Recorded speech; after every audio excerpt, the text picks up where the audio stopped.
My friends, what if you had the tool to be able to understand how you're showing up in your masculine or feminine energy inside your relationship or within your dating? Wouldn't it be amazing to be able to dictate what energy is going to serve you in the moment? I'm going to be straight up with you. Most arguments are not about the dishes or the bills or all the tension that's building up inside the relationship. What most couples are arguing about is that a man is typically too far in his feminine energy and doesn't know it, and a woman is too far in her masculine energy and doesn't know it. So they clash about the elephant in the room that doesn't have a name. Today, I'm naming it. I'm giving you the tool that's going to help you have a powerful conversation with your beloved. If you're single, this is going to serve you and how you're showing up to be able to anchor in the second date or the third date or start that relationship. It's called the masculine feminine energy chart. Pretty simple. I did this many years ago because of the challenges that I was seeing with my clients and how they were showing up. And I thought a visual would be such a powerful tool to be able to help both men and women understand the energies that they're dealing with. Now, let's be straight up. This is the masculine feminine energy chart. And this is for both men and women. And it doesn't matter what you identify with. It really doesn't. Masculine feminine energy exists in all of us. My friends, we live in a world of polarity. Everything has its opposite. And as a man, when a man's in his feminine, and yes, men, you have feminine energy. Now, this does not mean if you're a heterosexual man that you're going to be listening to show tunes or switching teams anytime soon. No, that's not what this is about. This is about a truth that you have both masculine and feminine energy in you, and you know this. However, there's energies that serve you and there's energies that do not. So let's quickly look at the masculine and feminine energy chart. And what I want to do is I want to start on the far side. So we're going to start way over right there in our effeminate masculine.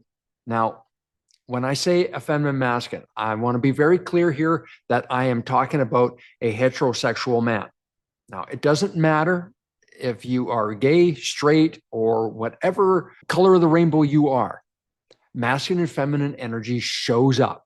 That's where the polarity comes from. That's where the attraction comes from. So for the purposes of this video, we're talking about a heterosexual man and a heterosexual woman. And you can fill in the blanks for your own purposes.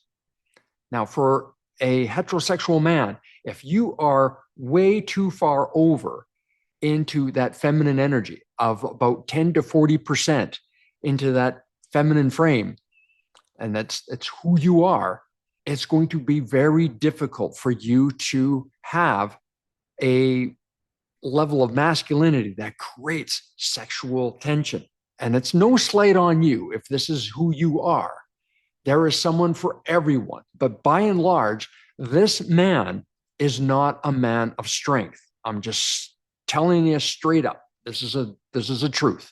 So when a man is in his feminine, it's not necessarily a bad thing. There are some good qualities when a man is in his feminine nature.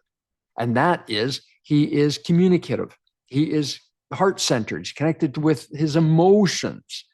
He is compassionate. However, as much as he's in this feminine frame, there's a lot of times he's taken for granted. He's a pushover. He is a victim of bullying, but he's also a coward. This is not the man you want in an emergency situation. This is the man that's going to push the children aside just so he can get to the exit. A man in this frame, if he stays there too long, he's incredibly indecisive.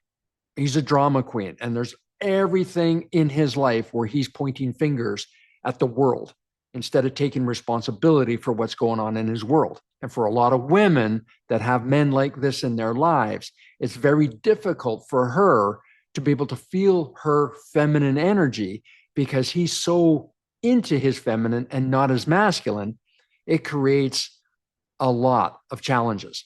For men that are way too far over into that effeminate energy, yeah, they can be great parents, they can be great partners for the right person.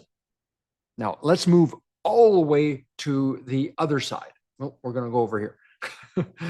We're going to go to the egoic masculine.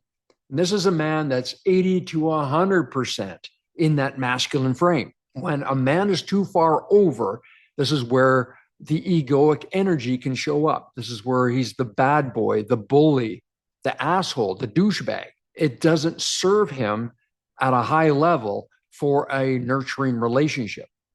And sometimes his friendships are hanging on by a thread of control.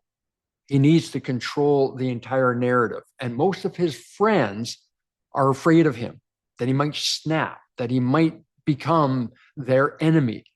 And when he switches on, holy crap, you don't want to be 3 feet from him. He can become very unpredictable. Now, there are good aspects of a man that is fully in his masculine frame. This is the kind of guy you want in a danger situation, an emergency situation. This is where leadership comes in, and you've got to make your decisions fast. This is where you'll find the sports analogies. You'll see the military analogies, where this energy is so needed when it comes to getting shit done.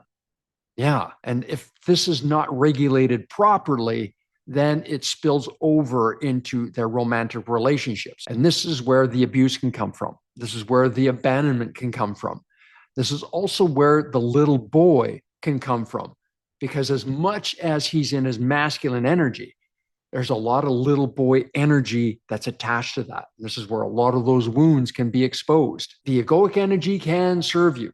Get shit done, make it happen. And you can turn that switch on, but as long as you can turn it off is the key. All right, let's move to the third quadrant, our third pie in our masculine feminine energy chart. And that is the nice guy masculine. And this is actually where most men reside. Yeah, they're in that 40 to 65% in their masculine frame.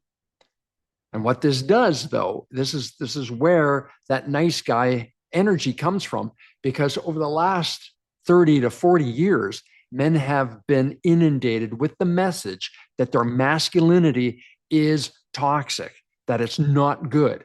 And I'm here to tell you that masculine energy is not toxic. You can be an asshole, you can be a jerk, and it doesn't matter what your sex is. It doesn't matter what you identify with.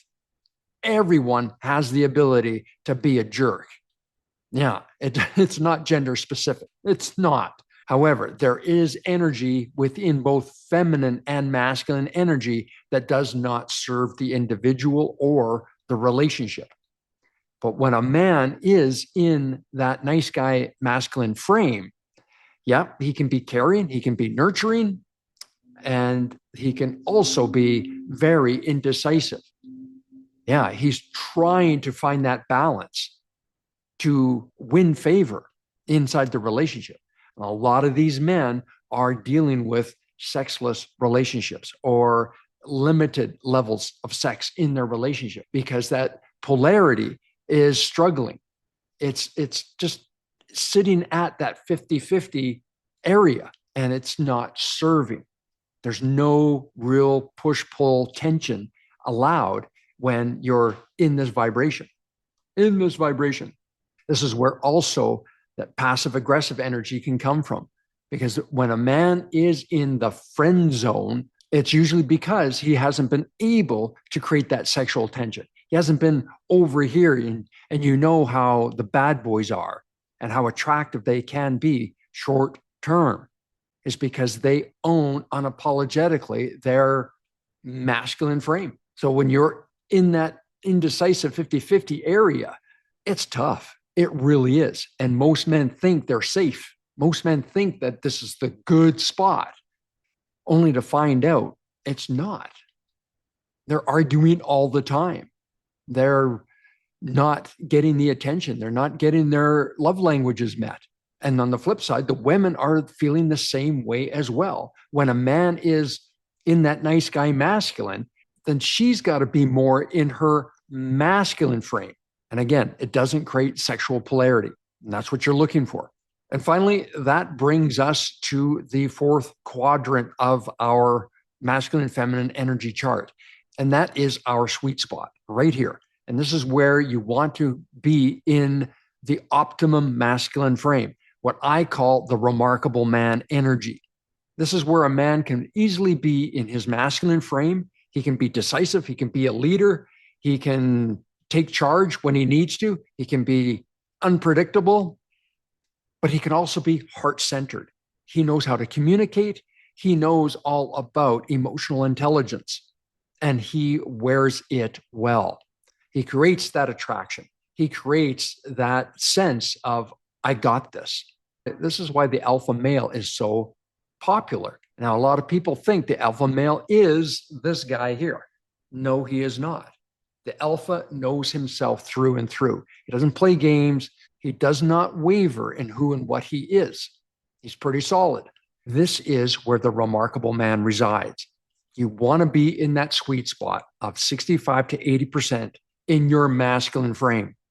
And when you do this, now you can balance, you can bring in the feminine when you need to, when it serves you, when she needs you to be softer, when your children need you to hold them and comfort them and let them feel dad at a deeper level, when you can create amazing pieces of work. This is the sweet spot. You want to strive for 65 to 80% in that masculine frame. So what do you do with this? So what I want you to consider is when you are feeling the tension between you and your beloved, and if you're a woman watching this, this applies to you as well. I want you to take a step back and ask yourself, where am I at in this chart? Where am I at right now that's going to serve this dynamic? Am I too far in my masculine? Sit with it and feel that. Yeah, I'm not feeling in my power right now. I'm not feeling like I can make a decision right now. Or I'm feeling like I'm feeling threatened right now. And it's not serving me. I need to feel stronger. And you've got to figure out some rituals that help you get into the right frame. So if you're a man, you're too far over into your feminine, or you're feeling and you're too far over into your masculine, then what does it take for you to just step into that optimum masculine frame, the remarkable man frame? What's it going to take? All right, this is the energy I need to do. And you figure out a ritual that helps get you there. Figure it out in the car when you're driving home. And for you women, what's a great ritual for you that's going to help you go from your masculine frame into your feminine? What is a catalyst that you can do for yourself to get into that feminine frame that makes you feel soft, makes you feel nurturing, makes you feel vulnerable and able to surrender? Now, there might be a lot of things that he has to do in order for that to happen. But what are they? What are those things that he can do to help you move from that masculine into that feminine? And brothers, there is a formula. You've got to get on the same page with each other and just admit that the elephant in the room is you're in the wrong frame to serve each other at the highest level. So what frame needs to happen in order to serve the relationship? Yeah, not necessarily each other. What frame can serve this relationship? And when you get this right, you will start to realize that, man, we've got something incredible here. Wow, we're building more sexual tension than we ever have before. Truly is amazing when you understand how masculine and feminine energy shows up in all of us. And when you get that, and when you understand where that's at, where you're at, it'll serve you at such a high level. All right, that's what I got for you today. I hope this was of value to you. If it was, then please like, share, and comment on it. Let's get a conversation going. How did this land for you? Can you relate? Do you understand how these masculine and feminine energies have been effing up your relationship or your dating prowess? Let's get the conversation going. And if you want to do a deeper dive and you want some support with that, then reach out to me and book your breakthrough discovery call. Let's have a powerful conversation about where you want your next breakthrough. And coaching might be the next best place for you to go. I've got a couple more resources in the comments. You can join the school community and get my book, The Remarkable Man. All right, my friends, be good to yourself. And remember, you're not alone on the journey. At the Remarkable Man Project, we've got your back. All the best. We'll talk to you soon. Cheers.